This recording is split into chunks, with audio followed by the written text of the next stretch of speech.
fucking cry. Monkey D. Goofy. D. Goofy. I'm the slobber this bad guy. Why would they do that, bro? Bro, because it's getting you ready. Yeah, no!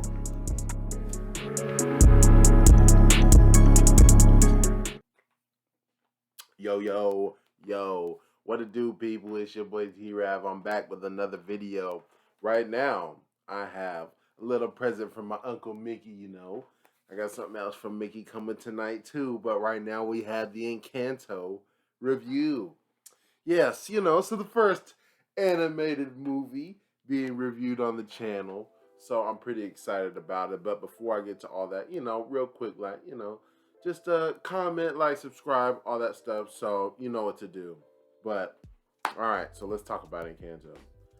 Alright, so, now, normally, I'm not a big fan of the animated movies, but, you know, the Pixar, Disney movies, they got a lot of heart and stuff like that, and they have a lot of themes in them and stuff like that. And normally, these type of movies is a big, wild adventure, obviously with the fantastical elements involved, but this one is a little bit different in terms of like the full adventure aspect, but obviously there's mystical and supernatural elements because all the main cast basically have different powers and stuff like that. You have a girl that can hear basically anything in the surrounding area. I think they said her range is up to a mile. You have a chick that's extremely strong, has got super strength, all that stuff, and she displays that in a myriad of ways, mainly with donkeys.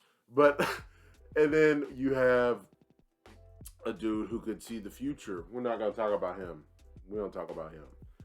You how could I forget? You have the flower woman, okay, Isabella. I'll get to her later.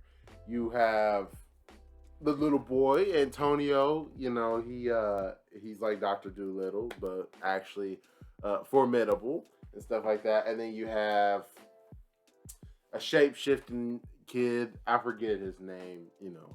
But it's actually all this one family, and they're basically the people that run this town, and they're the only people with powers and stuff like that. They call it their gift, and they received their gift through something called a miracle. It's just this candle that, you know, 50 years ago when the town was founded, when the grandmother, the abuela, and the abuelo took off and searched for a new home because raiders came and destroyed their home, the grandfather sacrificed himself. And in the process of doing so, when she was on the run with her 3 children, 3 newborns, like newborn, they received a miracle, and thus they gained this house with all these powers and stuff like that, and it's actually protecting them and helping them with everything in everyday life. Now, I'm not gonna lie to you, I didn't know how I was gonna be a fan of the house and stuff like that at the beginning, but it actually turned out pretty good because while it did a whole lot, to a degree, it didn't solve everything, so let's just put it like that, right? But with this movie, see, it's strange because, like, okay, so it starts off, everything's seemingly good, but obviously there's a lot of underlying tension and problems with the family. So we start off with the main character, Mirabela. She is, you know, a grandchild of the grandmother and all that, and you know, she has a huge family at this point. She had 3 children, and then each of those children had all these kids, stuff like that. So there's cousins, there's Mirabela, there's even younger ones, you know, all that, right? And Luisa and Isabella, and then the other kid, they have their gifts, stuff like that. You know, Dolores, she has her gift. And, you know, so all the family has gifts. Every single one of them has a particular power. I never remembered what the father's gift was. I don't think he had one because I think he just married into the family. And, like, yeah. So the husbands and stuff like that don't, to the children, don't have any powers, stuff like that. But all the ones from the actual family have the powers.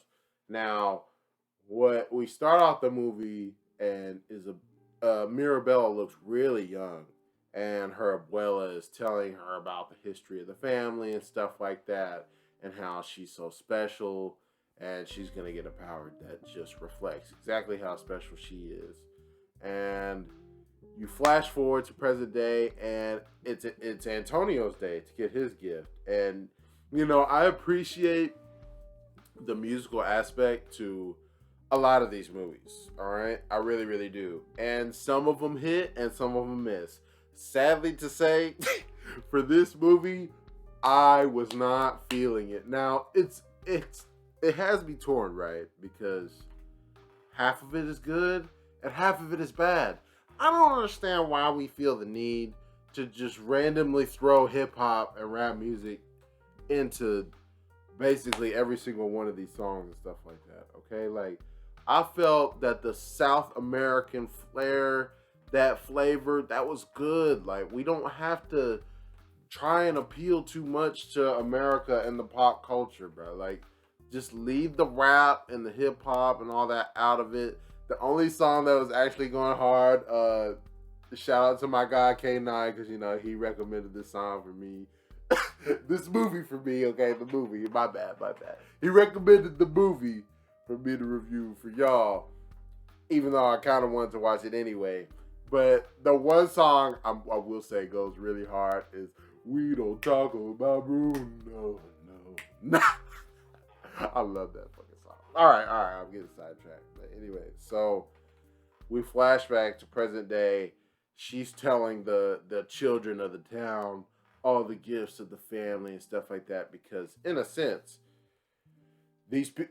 not only do these people run the town, but in a way they're kind of like the gods of this town. They do the regular things. They're not out here doing stuff for their own gain or anything like that, but they govern the town, and they solve the majority of the problems of the town with their house and mainly their powers and stuff like that. So they are doing the right thing and trying to pay it forward because they received a miracle. So in turn, you were given a paradise, which is crazy because literally once they got the miracle, it shows in the flashback of the abuela and the abuelo, the whole mountains and the whole rainforest and everything just starts shifting.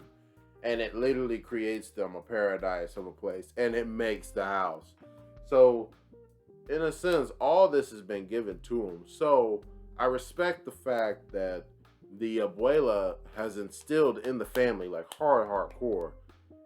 Not only do you do everything that you do to make the family proud, but you do it for the people and stuff like that. Like this is your town, it's your responsibility, all that, make the family proud, duty, honor, all that stuff there, right? But we find out that Mirabelle actually doesn't have any powers at all because something went wrong at her ceremony and everything was normal. She went to go and touch the door because each one of them receives a door, which is crazy because they actually all get their own like pocket dimension or whatever, but inside the house, right? But she doesn't get it for whatever reason, and obviously there's something wrong, but no one can really explain it, so they just kind of pushed it off and pushed it in the past, and they're trying to move on, and they're trying to make sure that nothing goes wrong again, especially with Antonio's day. Now, the only thing I was kind of confused by, I only watched it once, so how long was the passage of time? They make it seem like, I could have sworn they said it was only a year, but Antonio doesn't look like he's 1 year young. Well, it's not that he have to be the same age or whatever, but Mirabelle looked so young when she was going to receive her door or whatever. But in present day, she looks a good deal older. So I'm kind of confused about the time difference from the present day and when she had her ceremony. If you could jump in the comments, let me know. That would be great.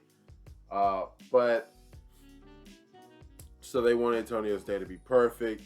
Mirabelle is doing literally everything she can to be of use and stuff like that. And the family sees it, but they don't really appreciate it. And that's where I have a problem with the family, because, especially her parents, because they could see kind of what's going on, that her grandmother is so fixated on controlling this like trying to make this day so perfect and optimum, that she is putting her granddaughter in a very weird situation.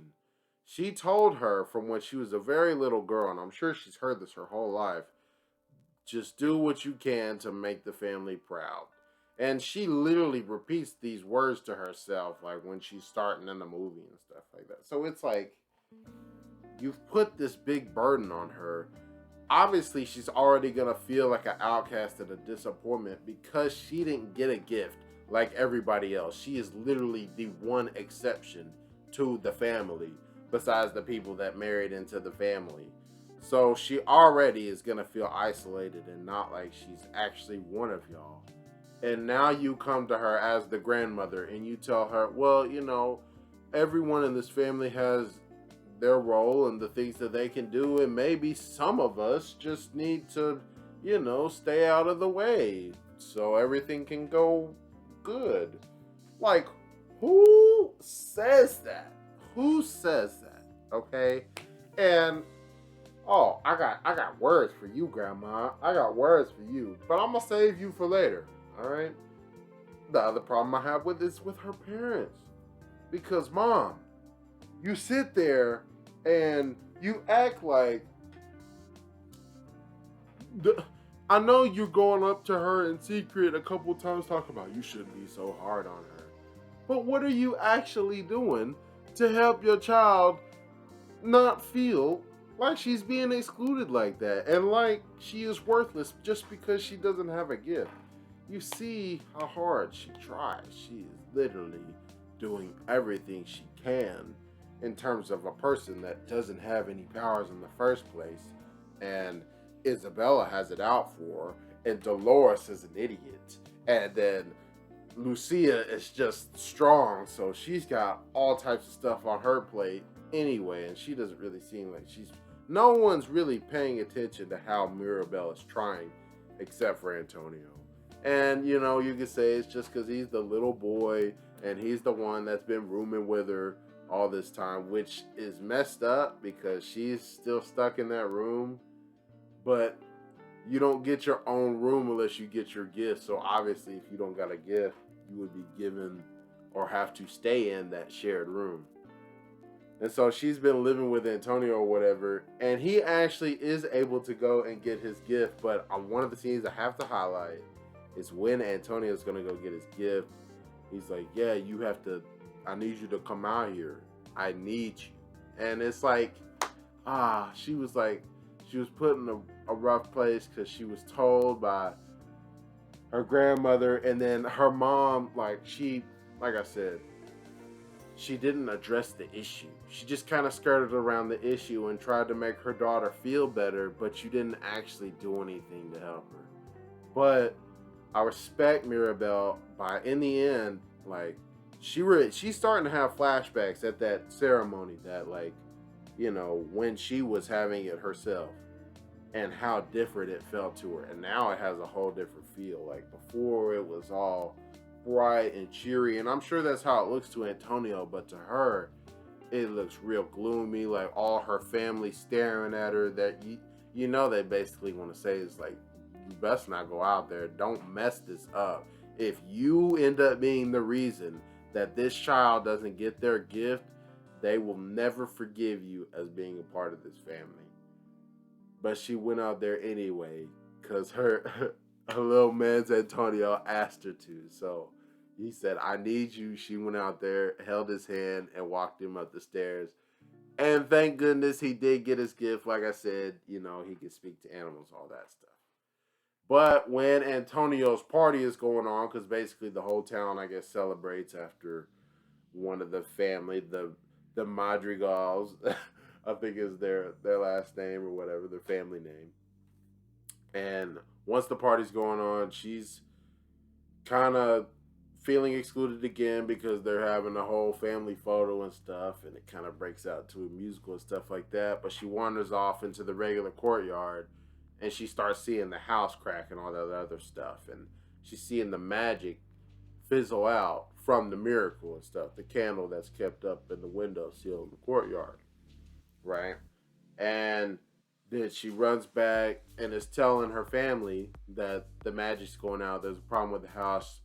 They come back out and she's trying to show them, but then all of a sudden the house looks fine and everything like that. Obviously, you know how this is going to look. It's going to make her look crazy. And we've already been told earlier that this same kind of thing was happening with Bruno. Now, the difference with Bruno is that he actually had a gift, and his gift was to see the future. And he left the family for unknown reasons beforehand.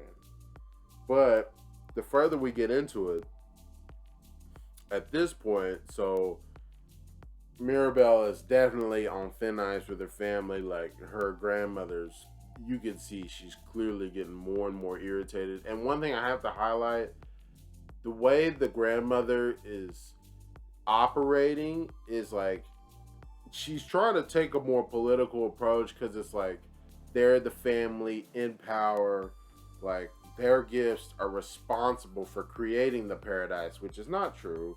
But she somehow, I feel like, has flipped it in her mind that, you know, this place is up and running because of us, which to a degree is true, but at the same token, like, it was given to you and stuff like that, right? But they view themselves as the protectors, and they're supposed to keep the place operational. So that somehow means that I have to reassure everybody that, you know, everything is perfectly fine. The magic's not dying out, nothing like that. Everything is perfectly fine. Status quo is intact. That's pretty messed up, because 10 minutes later, after she's convinced everyone that it's normal and, you know, to keep going on with the party, late at night, we see Mirabelle. She wakes up and all that. And she's going off. She's sneaking off, and she's doing her Nancy Drew stuff or whatever. And she goes up by the magic outside the windowsill. She eavesdrops, and she hears her grandmother talk about how she opens her locket of her late husband, and she's basically praying to figure out what's going on with the magic.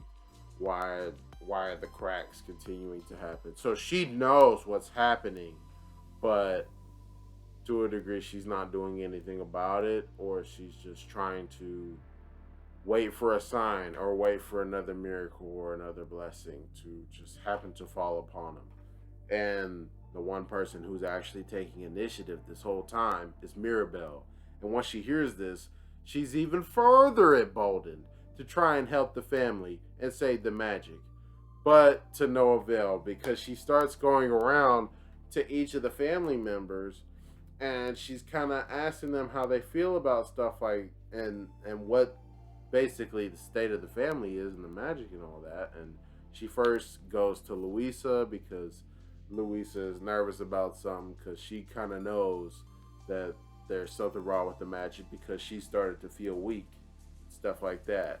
And her whole deal was that she was just tired of all the pressure of having to be the strong person of the family, and she's out here carrying donkeys and moving churches and rerouting rivers and doing all this stuff that, honestly, it doesn't take magic for you to do that. This is the big theme, I think, in this movie, is that when you abuse a gift, you start to rely on it, and you don't remember exactly why you received it in the first place. You don't receive a miracle for, like, no reason, right? That doesn't mean you should just start abusing it and treating it like it's commonplace and like you deserve it and it's your right to have it. And that's ultimately what starts to bring about the downfall of the family. Oh yeah, you have the other person in the family who she controls the weather by her mood and stuff like that. Very erratic person. But yeah, so Louisa's having issues because her strength is fading. She goes off and tries to talk to the aunt who is well, she doesn't really try to talk to her. She just kind of barges into her room after she has gone and broken into Bruno's watchtower because Louisa kind of pointed her in the direction of Bruno. And let me say, that was probably one of the coolest scenes in this whole thing. That was the big, I would say, like adventure piece that we had because, you know, they're not even allowed to go up to this room and stuff like that because it's like a portal dimension or whatever. So as soon as you go through it, the house can't help you no more. You're just kind of at the mercy of that domain. She walks through it and stuff like that, and it's almost like some Indiana Jones type stuff because she has to go up all these stairs and this big tower and stuff like that. And then she gets up there and she actually finds these shards buried in sand, and every time she's putting them together, like the cracks are going further and further throughout the house. And when she puts it all together, she sees that the cracks and Bruno's final vision show that she's the reason that her family is breaking apart. Or at least that's what it seems like in the vision. Now, we'll get more context on that later. So, when she's in her room after all this, and then the aunt comes in and she's kind of pressing her and questioning her about what's going on, it kind of comes to light, and she wants to know more about Bruno because he's the one that seems to have the answer and stuff like that. And that's where my favorite song comes in. But besides that, they don't talk about Bruno because Bruno is the one member of the family whose gift did not help because he was the person who could see the future, but everything he saw just came true to people. Like, that's not actually how the future works. You kind of contribute to your own future because for some people, he would say, oh, your goldfish is going to die. And, you know, next day their goldfish dies. But other people, he would say, oh, you're going to get a gut. And then eventually, oh, sure enough, I got a gut. No, I'm well aware as a big man, you don't just get a gut for no reason, okay? There's things that contribute to said gut. Now, but everyone in the family viewed Bruno as like just, I guess, the bad child because all his prophecies came true. But a lot of those were self-fulfilling prophecies that honestly people had a lot of control over, and they brought it upon themselves. So she has to go off and find Bruno to try and figure out what's going on with the magic. And as it turns out, he's actually hidden in the house and stuff like that. And it's kind of crazy because he secluded himself all this time and he's just been watching the family from afar. And he's actually been inside of the walls of the house fixing all of the cracks from the inside. It's really crazy. So he's been doing his own part, but the reason why he said he left is because his gift wasn't helping the family. But he loves his family.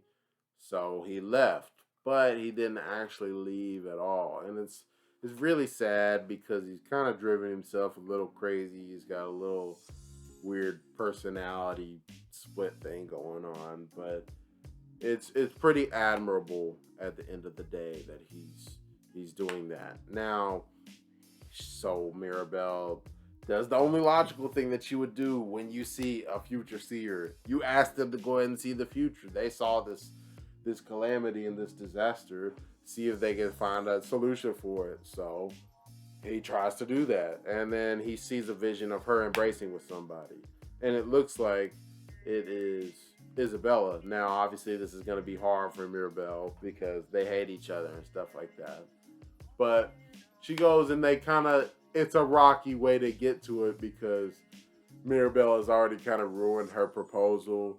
But as it turns out, she didn't want to be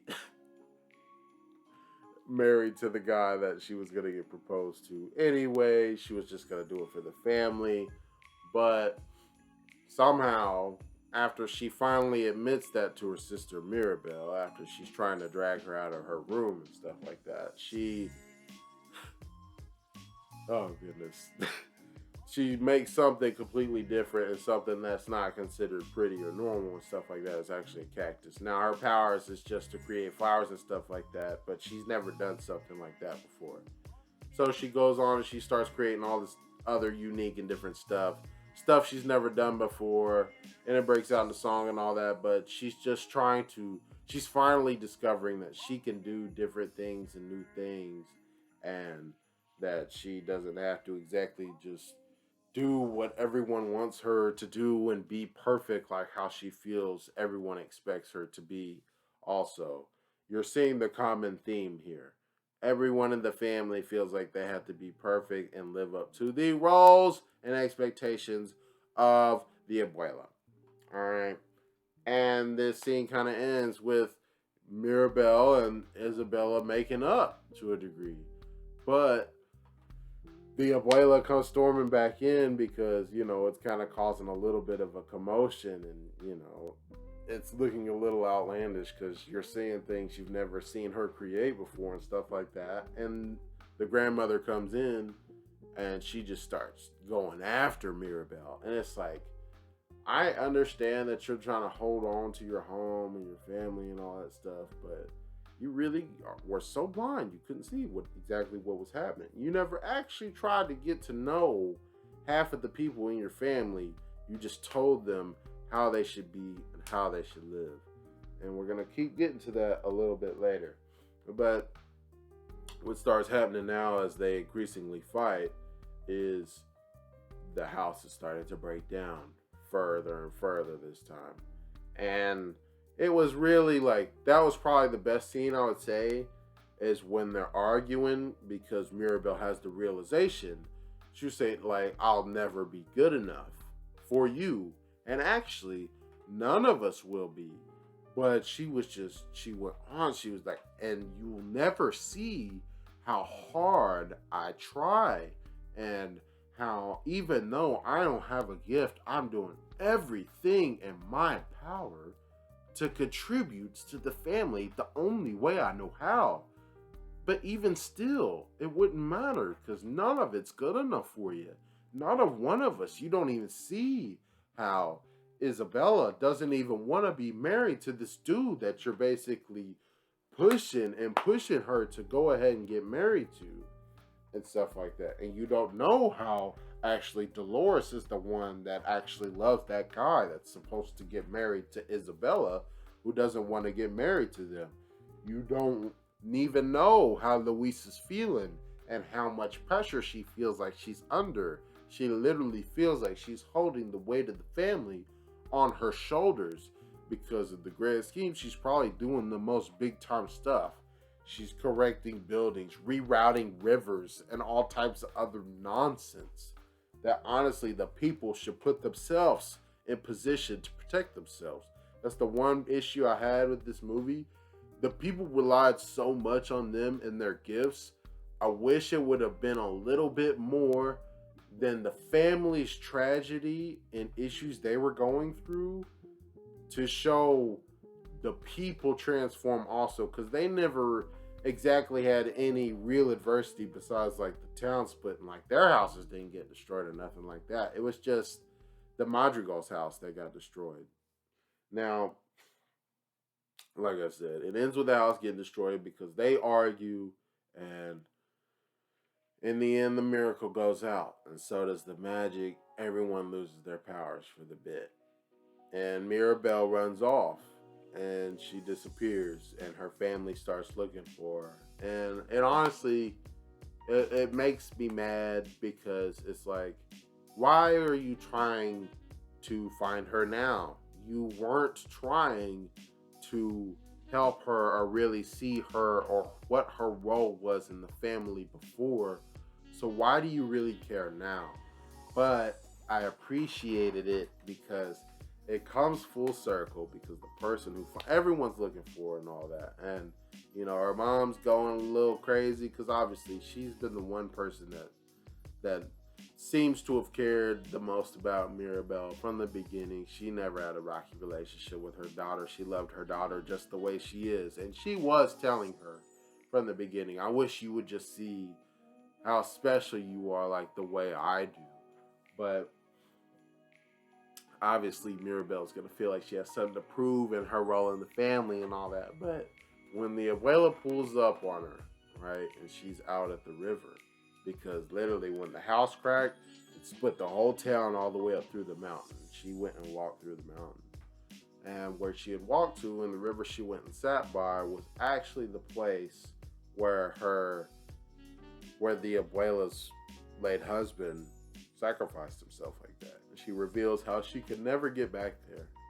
And it was finally at this point Mirabelle was able to actually see how that a whole experience kind of shaped her grandmother, because she was just a regular girl in a regular town. Everything seemed to be good when the grandmother was a little girl or whatever. And, she grew up to be a young woman, found a nice young man. They had a beautiful family and all that. But before they're barely even getting their family started, they literally just have 3 kids. And basically all at the same time. And then raiders come and destroy their village and stuff like that. It seems like it was the white man. I wanted to point that out, but we couldn't confirm that, so I won't pin that on you. But yeah, so raiders come and destroy the town and drive out a whole bunch of the townspeople who are fleeing for their lives and their safety, and she and her husband are the ones kind of leading them along, obviously with their children. And they get to this river that they're at in the present day, and they get across. The grandfather obviously tells them to go on, and he goes off and sacrifices himself. In her grief, she calls out because they need protection at this point, and the miracle takes place. Now, obviously, she viewed this as her second chance. And she still had the kids, because at the end of the day, that is the most important thing. While it is tragedy that the grandfather was killed, the future generation is still there, right? So it's your duty to try and foster the new age and the new era and stuff like that. And you have all these townspeople to look after. So I give her credit for being that one to push the envelope and establish this town, and then to continue your family and really build it up bigger than what you probably ever thought or imagined it could be. But where you lost sight is that, number one, you relied way too much on this miracle, okay? And so did all these townspeople, so everyone is culpable in this. But you fell into that trap as well, so much to the point where you didn't really see your family as your family anymore. You saw your family as tools to continue forward this operation you had put in place. And I know that seems harsh in the way I'm putting it, but look at how she was treating her children and grandchildren. Her grandchildren, at this point, she was just so concerned about how many children they were going to have. And when Mirabelle didn't live up and didn't receive a gift, not to any fault of her own, she was of no use to her. You could see the difference in how she was treating her. Ever since that day, she turned her back on her. And it wasn't really until this point that she realized exactly how much pressure that she had been exerting on her family. And that pressure is what was actually causing their family to fracture. That's what caused Bruno to leave. That's what caused really her one aunt, who can't control her emotions, to behave like that. To be honest, that's what caused Louisa to lose her strength, and then that's what's causing the others to lose their powers as well. So the moral of the story, if I was to say there's a moral of the story, right, obviously is to accept who you are, regardless if your gifts or certain things that you once held dear aren't dear to you anymore. But also if something's taken away from you, right, that doesn't make you any less valuable. That doesn't make, let me see how I'll put this. If you don't have something that you used to be really, really good at, that doesn't make you any lesser. And if you're not as quote unquote special as everybody else, in all honesty, you're probably wrong. There is something special about you. It's just in another way. So, I really did appreciate that about this movie, and that reunion between the grandmother and Mirabelle is actually what Bruno saw in his second vision on how to actually fix the family. Was their reconciliation and not actually Mirabelle and Isabella. So they go back to the town finally because Bruno hops out at the end and he was going to come to bat for her and say how, no, it's your fault, Granny, which is his mom.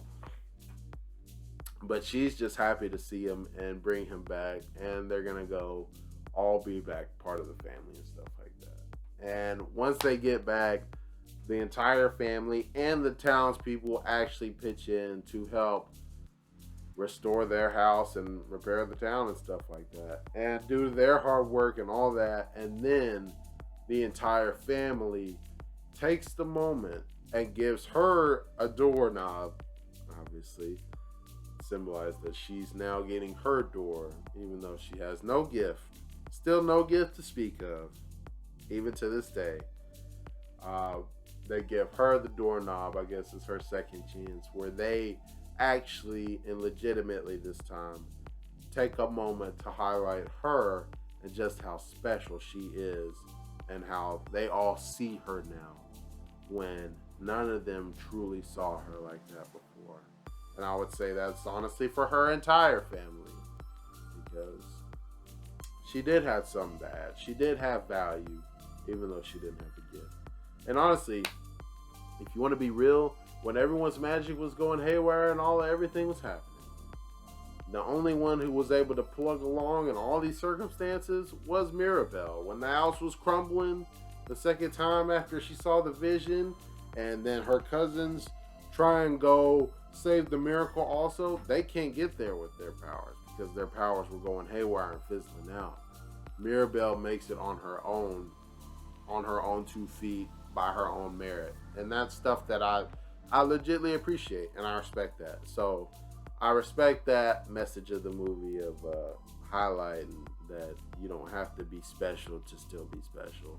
And she goes and she opens the door, and it repairs the house and actually restores the magic and gives all of her family back their powers and stuff like that. And they take a new picture this time that has her right in the middle. Obviously, she's a part of the family now. So it ends up all good, all gravy. Obviously, so we wanted that to happen. Everyone gets their powers back, all of that. But I just think this movie did a good job with showing how there's different ways to break your family apart, but probably the one that is the most egregious is trying to control and live your life for your family. You have to let each person determine their own path.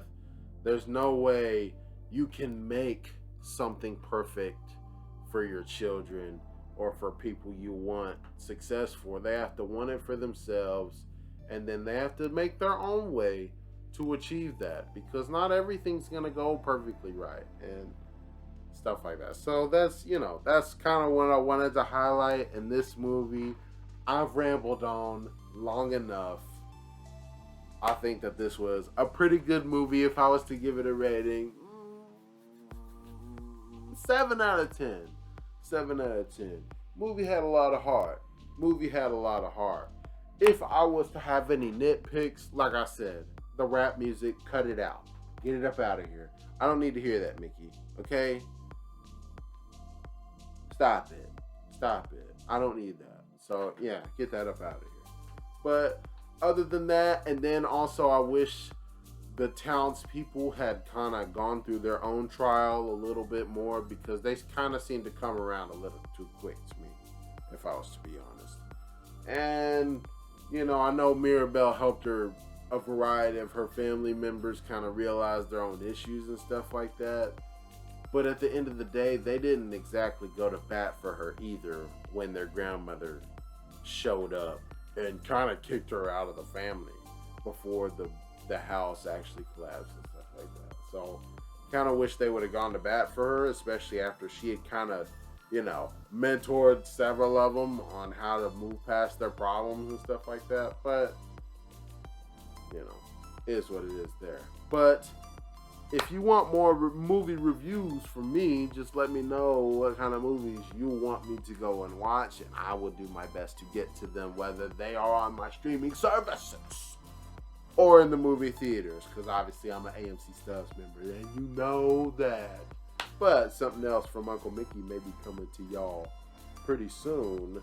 But in the meantime and in between time, please like, comment, subscribe. I'll catch you guys on the next video. It's been your boy T-Rav, and I'm out.